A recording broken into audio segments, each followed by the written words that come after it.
ថាដំណើរដើមរឿងមុន50ឆ្នាំដែលជាផែនការដ៏ស៊ីជម្រៅរបស់យួនមកលើកម្ពុជាហ្នឹងវាមានលក្ខណៈច្បុកច្បល់ឬក៏មានលក្ខណៈអាចកំបាំងប៉ុណ្ណានាការប៉ទៅតាំងពីឆ្នាំ1953ដែលយើងថាយើងបានឯករាជ្យពីបារាំងហ្នឹងវាគឺជាផែនការមួយនៅក្នុងយុទ្ធសាស្ត្រនយោបាយរយៈពេលវែងរបស់យួនដែរបងប្អូនដឹងទេ1953គឺជាផែនការដែលគេបញ្ចូលដែលគេរៀបចំសេណារីយ៉ូឲ្យសេះអនុឡើងក្រមរាជហ្នឹងគឺដោយសារគេដឹងថាសេះអនុគឺជាមនុស្សល្មោបនៅអំណាចមិនល្មោបនៅតណ្ហាល្មោបនៅអំនួតអីជាដើមអញ្ចឹងទៅគេមើលឃើញចំណុចខ្សោយដែលសេះអនុនឹងហើយគឺជាស្ដេចដែលអាចនឹងคล้ายទៅជាឧបករណ៍នយោបាយរបស់យួនបានអញ្ចឹងបានសេះអនុហ្នឹងបានត្រូវគេយកមកបំពល់ឬក៏បញ្ចែកបញ្ចារហូតដល់ជំរុញឲ្យមានការតស៊ូទាមទាររើបំរាស់អំពីការគ្រប់គ្រងឬក៏អាណាព្យាបាលរបស់បារាំងអញ្ចឹងនៅក្នុងស្ថានភាពពេលនោះបើសិនជាយើងមើលអំពីទស្សនវិជ្ជានយោបាយតំបន់ណា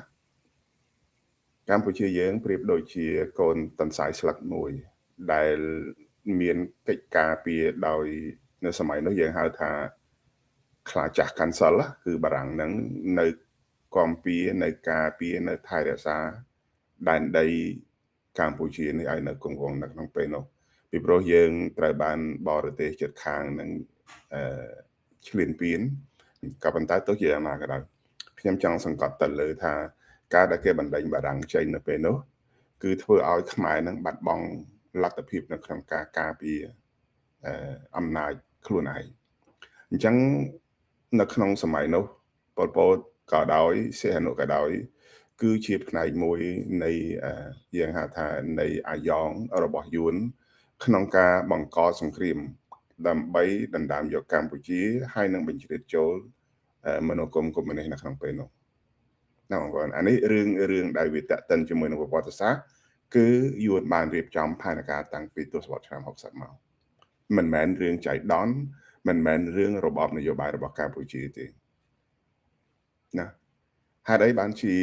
អានេះបើយើងមើលក្នុងប្រវត្តិសាស្ត្រហើយនឹងមើលអ្វីដែលយើងនៅមានឯកសារជាមូលដ្ឋានហ្នឹងណា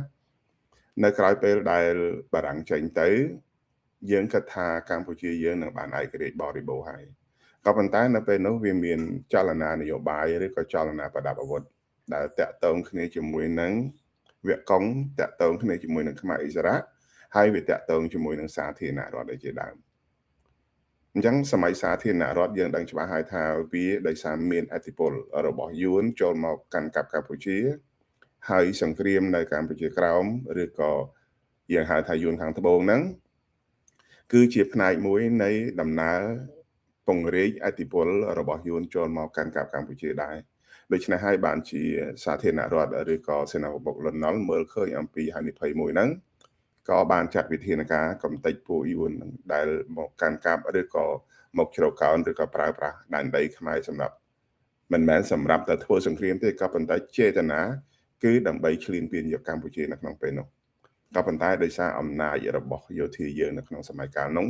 យើងនៅមានអធិបុលយើងមានកម្លាំងហើយបញ្ញវន្តខ្មែរនៅពេលនោះក៏មានសមត្ថភាពមើលដឹងអំពីបរិយាកាសនយោបាយដែលយួនត្រូវឈ្លានពានអញ្ចឹងរបបខ្មែរក្រហមនេះបងប្អូនបានឃើញ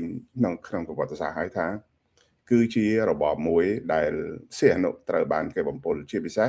ចងសម្ព័ន្ធមិត្តជាមួយនឹងហូជីមិញបានបង្កើតទៅជាចលនានយោបាយនឹងហើយបានคล้ายទៅជា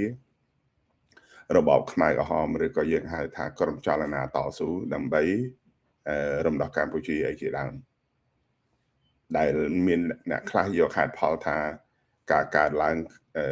នៃការរើបំរាស់ហ្នឹងគឺដោយសារ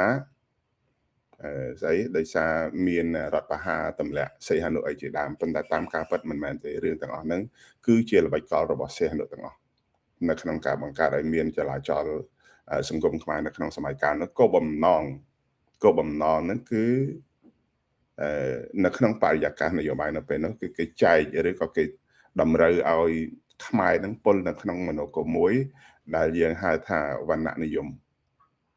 អញ្ចឹងណាបងប្អូនដូច្នេះហើយបានជាវាពិឃាតនឹងវាកើតឡើងគឺក្រោមលេសនយោបាយដែលសីហនុបានសហការគ្នាជាមួយនឹងយួន